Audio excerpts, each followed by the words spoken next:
Alright, here it is. This is my JT3, the Jet Trainer Mark III. Just a quick informational video, just to show everyone. I've had a few responses asking for people for asking me for plans.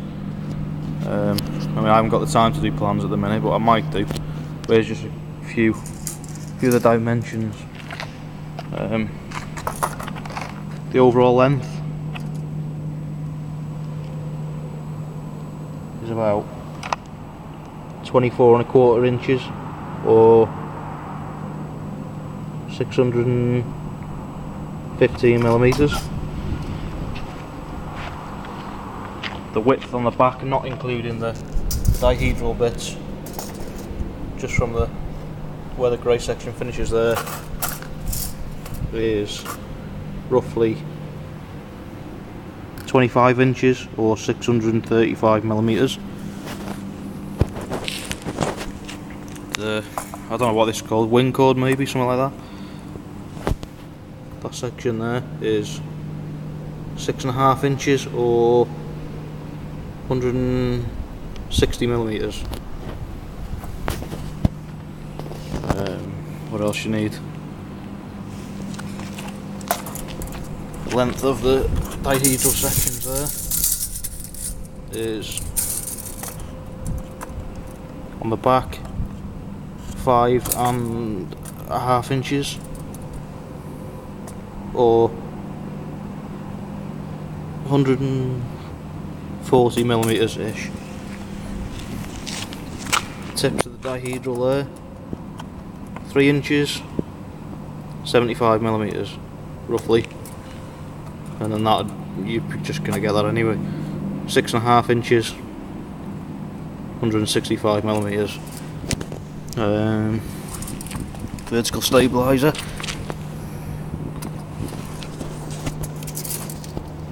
The whole length including the rudder, 9.5 inches, 240 millimeters. The height at the front, 6¼ inches,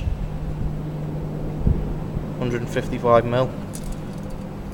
At the back, 7 inches, 170 mil, 175 mil roughly.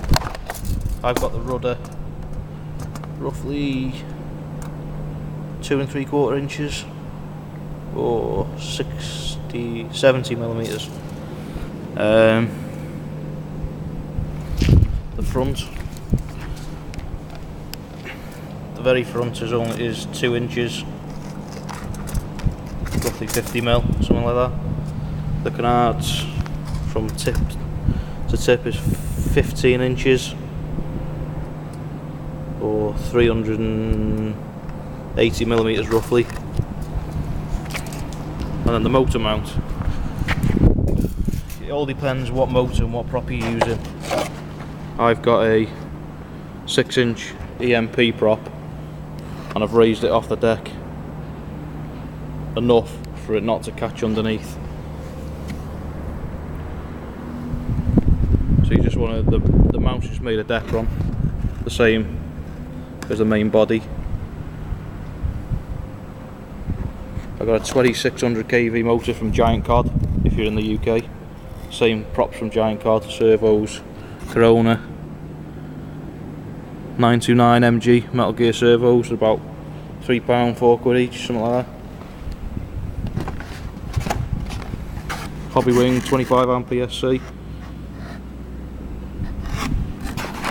3 servos, bit of carbon fibre. The underneath, so you can see it's a bit knackered at the front. On the last video I hit the deck going underneath the barriers, so it's a bit messed up now. But you just want to, when you're building the underneath, just build the back up slightly so your prop's clearing and it's hidden away. You got no problems there, it's not going to catch the floor. You can see it's slightly tapered, it's only about 1 inch at the back, maybe 2, maybe 3 inches at the front, with just a little ramp. I'm not going to give the exact dimensions, there's no point, you may as well just go for it roughly. long as it's got a bit of an angle, as it's, you know, as you're sliding along the ground, it's got a bit of an angle facing up, you know, so it's bigger at the front, small at the bottom. It'll take off, it just takes itself off, there's no, you know, no problems. That's about it. The elevons at the back, if you want to know them. 7 3/4 inches, 195 mil, sorry. I did have them, just, I don't know if you can see, just going across there, just square. They added a bit of triangle, just, you know, the depth there, 3.5 inches, 90 mil, something like that. So yeah, this is Mark 1, 2 and 3 in here. Mark 1 is just the white section in the middle. That was no good at all. The motor and everything was at the back without the rudder. That didn't work. Then I had the extra grey foam on the sides, give it a bit more wing area. That was the one you've seen on the castle videos. And then the last couple of videos I've made, it was the dihedral parts of the wing here and the canards at the front, and then I added the rudder. So really stable plane to fly. It is really good, nice and easy. Flies inverted, loops. It's slightly thrust vectoring as well. I mean, it only just slightly gets a bit of thrust, but it's just enough to, you can do high alpha with it. Obviously the rudders and the prop wash, as they say. Yeah, that's the damage from when I spiraled into the woods on the castle, when I hit the castle. Nice plane, it's a good plane to fly. This is probably one of the best ones I've made, apart from Dave Powers' designs, obviously. Yeah, nice and simple. Hope that helps.